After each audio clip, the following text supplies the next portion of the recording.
hoje é a nossa última aula de teoria. A partir de agora, a gente vai fazer umas aulas de exercício, umas aulas de dúvida, né? Então, a matéria do semestre formalmente termina hoje. Lá no começo do semestre, eu disse para vocês que essa nossa disciplina, ela tinha um caráter bastante operacional, né? A ideia é discutir aspectos fundamentais da química que vocês vão utilizar depois em outras disciplinas, em fisicoquímica, em química orgânica, em química analítica, em química inorgânica. E mesmo que vocês não tenham se dado conta disso, foi isso que a gente fez ao longo do semestre. Eu também dei uma ênfase bastante grande na ideia de modelos. Eu falei isso na primeira aula para vocês. A ciência, ela busca a verdade, mas ela é baseada em modelos. E esses modelos são construídos a partir do entendimento dos dados experimentais que a gente tem, num dado momento, né, da nossa história, do nosso desenvolvimento intelectual, porque muitos dos dados experimentais, das observações experimentais que nós tínhamos no século XIX, por exemplo, nós também já tínhamos, né, 2 séculos antes de Cristo, e nem por isso a gente chegou aos mesmos modelos. Então, é óbvio que tudo isso está ligado a um contexto histórico-cultural, né? Histórico-social também. Então, é importante que vocês entendam que sempre que a gente fala de ciência, a gente está falando de modelo. Esses modelos são mais ou menos bem-sucedidos, mas são modelos, né? E é natural que, à medida em que evolua o nosso entendimento intelectual das coisas, do universo, das coisas, é natural que esses modelos mudem. E é isso que vem acontecendo ao longo da história. Então, eu mostrei para vocês, ao longo da nossa disciplina, eu mostrei para vocês como vários modelos evoluíram. Mas eu fiz mais do que isso, acho que vocês não se deram conta. Eu mostrei como que modelos diferentes convivem no tempo. Então, quando nós fomos discutir, por exemplo, ligação covalente, eu expliquei para vocês que a gente tem 2 abordagens para a ligação covalente que convivem hoje, né? E elas são utilizadas, às vezes, com muita frequência misturadas, mas são 2 teorias diferentes. Uma é a teoria dos orbitais moleculares, outra é a teoria de ligação de valência. Então, são 2 teorias que partem de premissas, né, de paradigmas diferentes, que têm uma série de coisas em comum, mas uma série de coisas diferentes, e que convivem. Por quê? Porque elas funcionam bem em determinadas situações. Então, nós também vimos isso, por exemplo, com modelos muito mais simples, né? Com a história da regra do octeto e com a história da regra do octeto expandido, das cargas formais. E aí, às vezes, eu sinto que vocês ficam confusos, né? Porque vocês falam assim, mas quando usar, né? Quando usar? Com muita frequência, você usa quando você tem que explicar um dado experimental. Porque eu também espero ter deixado claro para vocês que o objeto da química não é um objeto simples. Não são 2 bolinhas rígidas, ou que eu posso considerar como rígida, impor uma condição de contorno como essa, e estudar o que está acontecendo. Eu tenho um número absurdo de átomos, eu tenho um número absurdo de moléculas, eu tenho um número absurdo de elétrons em cada átomo. E tudo isso está interagindo. E, às vezes, um fator que você não está, um fator até histérico, né, relacionado à geometria, influencia completamente a propriedade ou as características daquela molécula, daquele sistema. Então, não tem uma regra de ouro para vocês decorarem e falarem assim, eu vou aplicar esta regra aqui em todos os meus problemas. Não existe isso, esquece. Não existe. O que existe é o olhar crítico para a matéria, entender que todos esses fatores estão influenciando, né? Quando eu uso a regra do octeto, você usa a regra do octeto com elementos aqui do primeiro período, carbono, nitrogênio, oxigênio, hidrogênio. Vocês já vão conseguir resolver um monte de problemas usando a regra do octeto. Regra do octeto expandido, bom, tecnicamente a partir do 3º período. Mas existem algumas variáveis, nem sempre. Eu dei um exemplo para vocês, né? O monóxido, dióxido e trióxido de enxofre. Se vocês calculam, se vocês obtêm a estrutura eletrônica mais estável, valeu pela intenção. Se vocês calculam a estrutura eletrônica mais estável usando as cargas formais, vocês não explicam os resultados experimentais. Então, o que eu espero de vocês? Eu espero de vocês que, dados os resultados experimentais, vocês sejam capazes de explicá-los ou de imaginar uma explicação. A gente fez aqui em sala de aula, quando nós estávamos discutindo forças intermoleculares, eu discuti com vocês as principais forças intermoleculares, a gente colocou na lousa. Aí nós conversamos, nós falamos que a interação dipolo-dipolo depende da magnitude do dipolo, óbvio. Só que eu coloquei na lousa diversas temperaturas de ebulição, HI, HBr, HCl, né? De cima para baixo, né? HCl, HBr, HI. E a gente viu que a temperatura de ebulição, ela seguiu uma sequência oposta ao que nós esperaríamos pela interação por dipolo. Esse é o fato experimental. Opa, então o que tem de errado? O conceito da interação dipolo-dipolo está errado? Lógico que não. Porque é natural que a interação dipolo-dipolo dependa da magnitude do dipolo. Então, o que está faltando para eu explicar esse resultado experimental? As forças intermoleculares, elas não aparecem, elas não são exclusivas. Então, se na molécula de HI eu tenho interação do tipo dipolo-dipolo, eu só tenho dipolo-dipolo. Não. Eu tenho dipolo-dipolo induzido, há obviamente uma interação de uma molécula em relação à outra, tá certo? É óbvio, uma molécula tem um momento dipolar, ela chega perto da outra molécula, se ela for muito polarizável, independentemente da outra molécula ter momento de dipolo ou não, é claro que vai haver uma polarização da nuvem. A nuvem vai se distorcer. E é óbvio também que vai haver interação do tipo dipolo instantâneo. Tá certo? Então, quando você olha os resultados não batem, e os teus argumentos são razoáveis, aí é que você coloca em ação o conhecimento que você tem. Se vocês chegam nesse ponto, vocês estão no ponto que eu espero de vocês. Tá certo? De conseguir olhar um resultado experimental, não decorar uma regra, não decorar um procedimento, mas olhar um resultado experimental e ser capaz de explicá-lo. Agora, o que a gente está fazendo, aqui, o que a gente vai fazer na aula de hoje, nessa horinha final que a gente tem, a gente vai discutir uma forma de fazer previsão sobre a espontaneidade e a extensão de uma reação química. Eu posso escrever qualquer reação química aqui na lousa.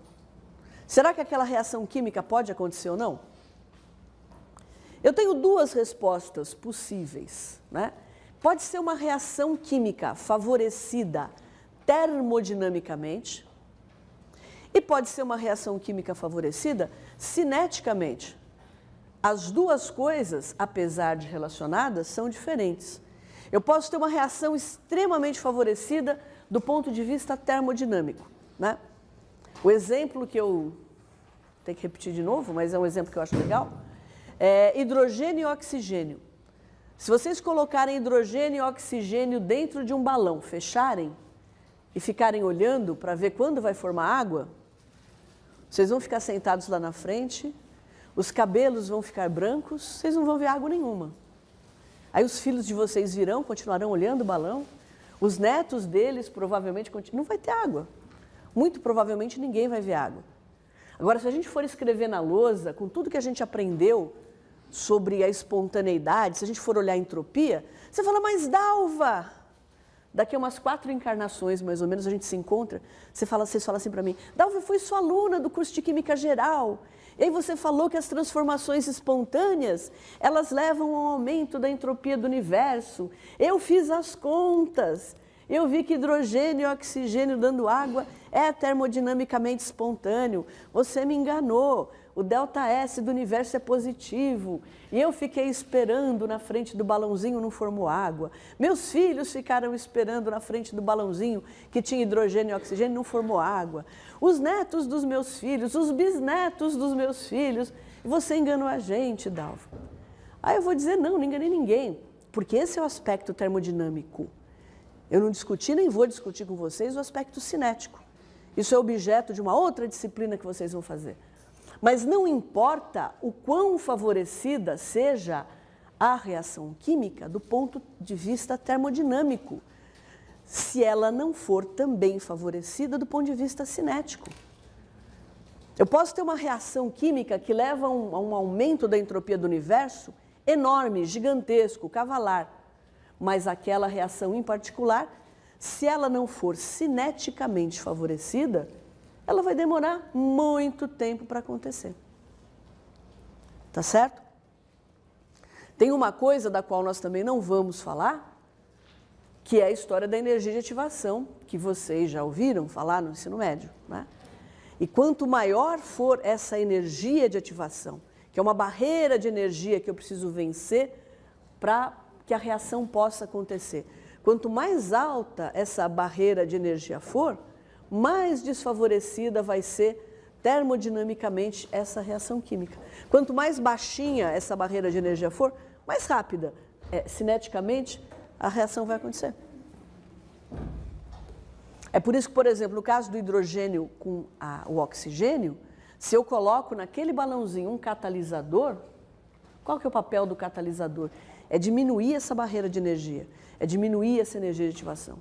Então, se eu coloco naquele sistema um pouquinho de platina finamente dividida, ou qualquer outro catalisador, a reação ela pode ficar tão rápida, tão rápida, tão rápida, que ela aconteça muito rapidamente e libere, num intervalo de tempo muito curto, uma quantidade muito grande de energia. Aí o que eu tenho? O que é uma quantidade muito grande de energia sendo liberada? É uma explosão.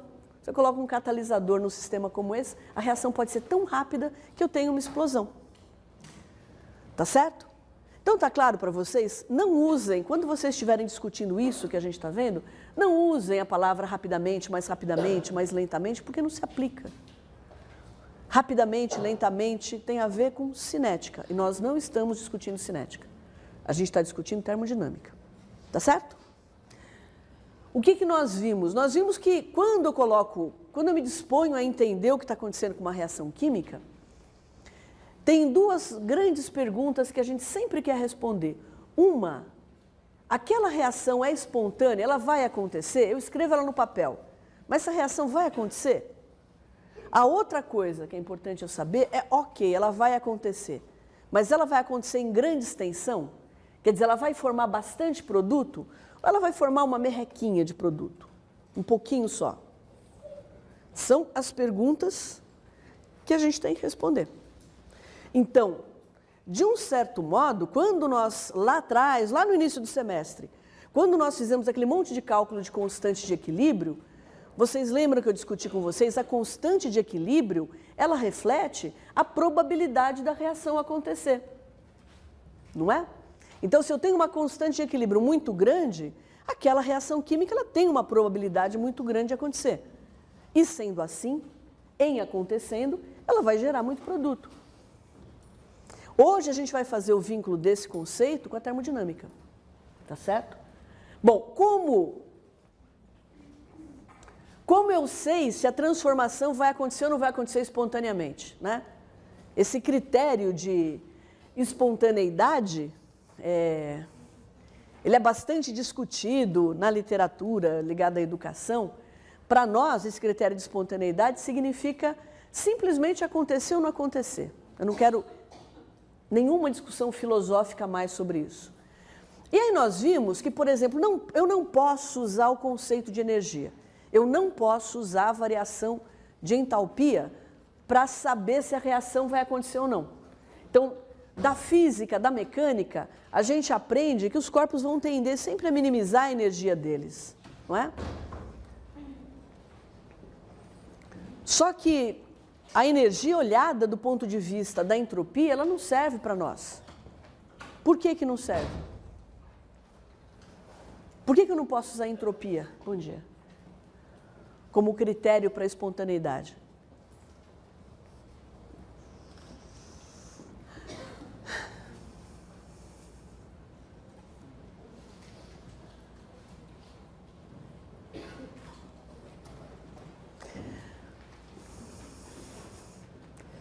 Porque se eu uso esse critério, eu digo todas as reações exotérmicas são espontâneas. Isso é certo? Não, é por isso. Eu mostrei para vocês no filme, não fiz em sala de aula, mas mostrei no filme, que há reações que são endotérmicas e que acontecem espontaneamente. São tão endotérmicas que congelaram um pouquinho de água em contato com o recipiente no qual ela acontecia. Então isso não pode, esse fato experimental me fala, Jean, você não pode usar a variação de entalpia como critério para a espontaneidade. É claro que em algumas situações você pode. Existem reações que são estupidamente energéticas. Estupidamente energéticas não, exotérmicas. Estupidamente exotérmicas. Aí essas reações vão acontecer, né, em grande extensão, né, vão acontecer com grande probabilidade. Mas eu não posso generalizar. Então a gente criou um outro critério. E o nosso critério é assim, olha, eu sei, observando os dados da natureza, que todas as transformações espontâneas, elas terminam produzindo calor.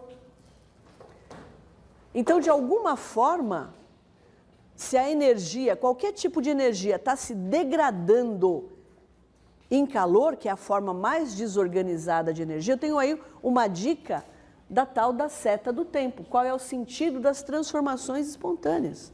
Qual é o sentido das transformações irreversíveis? Porque a grande maioria das transformações no nosso mundo são irreversíveis, não é? Certo? Mais ou menos, né? Aí o que nós fizemos foi dizer, bom, se está gerando calor, a energia está se degradando na forma de calor de alguma forma, de algum modo. Então, o que eu tenho que olhar é a distribuição de energia. Bom, quanto mais dispersa a energia for, quanto mais energia desorganizada eu tiver, melhor. Quanto mais a energia estiver distribuída, porque nem sempre é calor que eu quero. Quanto mais eu distribuir a energia, melhor. Tá certo? É mais ou menos o que acontece socialmente, né? Quanto mais a renda for homogeneamente distribuída por uma população, menos problemas sociais a gente tem. Se você concentra a renda em determinadas classes, é claro que essa não é uma condição estável, né? Socialmente falando. Eu estou brincando, eu estou falando assim, mas o conceito de entropia, ele é usado, ele é aplicado em economia, ele é aplicado em sociologia. Não é um conceito, com muita frequência, as ciências humanas emprestam conceitos das ciências exatas para os seus modelos, né? Se eu deixo aqui na sala, ali naquele cantinho, né? Por exemplo, eu pego um perfume, né? Coloco no recipiente e deixo aqui. Espontaneamente, daqui a 5 minutos, toda a sala vai estar com o aroma do perfume. Isso acontece espontaneamente. Eu não preciso chegar ali e colocar nenhuma energia adicional. A essência, vai tender a ocupar todo o volume desse recipiente. É uma tendência espontânea. Ah, Dalva, mas aí não tem calor envolvido? Lógico que não. Mas eu estou aumentando. Se eu aumento a distribuição da matéria, aquelas moléculas da essência estão aqui nesse cantinho. Aí eu abro o recipiente e deixo ele aberto aqui. Então essas moléculas vão tender, voláteis que são, ou associadas aos veículos, vão tender a ocupar todo o recipiente. Como que isso pode estar refletindo a distribuição da energia? Matéria contém energia. Se eu aumento a distribuição da matéria, eu aumento a distribuição da energia. Certo? Então, quando vocês estiverem estudando, né, variação de entropia, vocês vão ver lá, que a gente sabe calcular de quanto varia a entropia quando eu tenho uma variação de volume. Vem daquela integral que eu falei para vocês.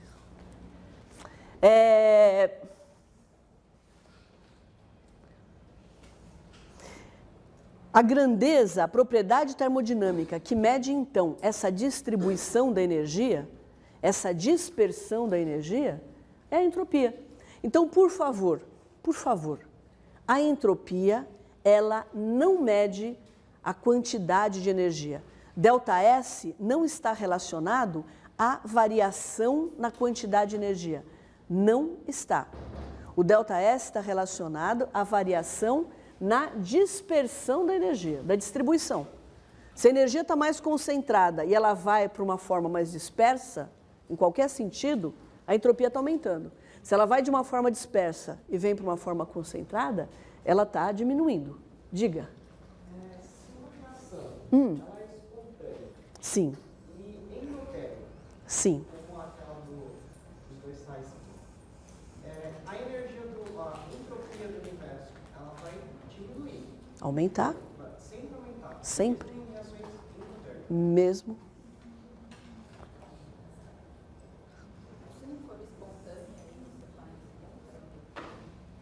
Se não for espontânea, você olha e fala, bom, é o que a gente vai falar agora em seguida, né? Mas se você mistura tudo, aí, do ponto de vista de cálculo, porque se ela é espontânea ou não, você sabe fazendo. Você misturar com B não vai acontecer nada, a reação não aconteceu.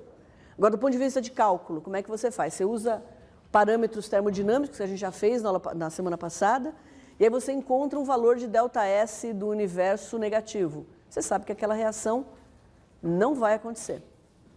Hoje a gente vai diferenciar o ΔG do ΔG padrão, que é fundamental para vocês. Eu estou me preparando para chegar lá. Mas se a transformação, aquela transformação ali, ela é endotérmica e a conclusão que eu chego, como é que se chama? A conclusão que eu chego, Gustavo, é que a variação, já que a variação da entropia da vizinhança diminuiu, porque a reação é endotérmica, então a do sistema tem que ter aumentado muito. E uma das formas que eu comentei com você da entropia do sistema aumentar muito é a reação produzir o quê? Oi? Produzir gases. Aquela reação que eu mostrei para vocês na aula passada, ela produz amônia, né? A partir dos sólidos. Então, eu tenho uma variação no sistema de entropia muito grande. Aí, se eu olho vizinhança, que é negativa, e sistema, que é positivo, soma as duas, a somatória vai dar um número positivo, que é a variação da entropia do universo. Então, tá certo, entropia não quer dizer quantidade de energia. A entropia, ela mede como que a energia está distribuída, como que ela está dispersa. E esse conceito de distribuição, de dispersão, é claro que tem uma associação direta com probabilidade.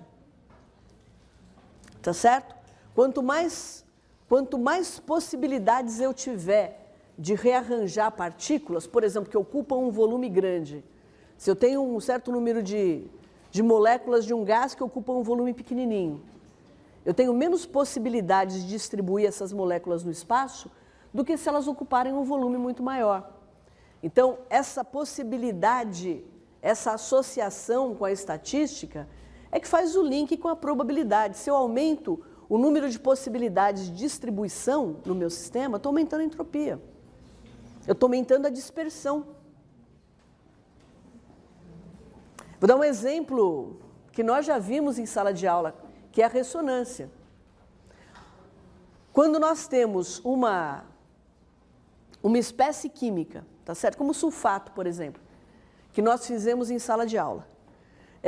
Nós escrevemos as estruturas de ressonância para o sulfato, porque se nós não fizéssemos as estruturas de ressonância, nós estaríamos usando para o sulfato a regra do octeto.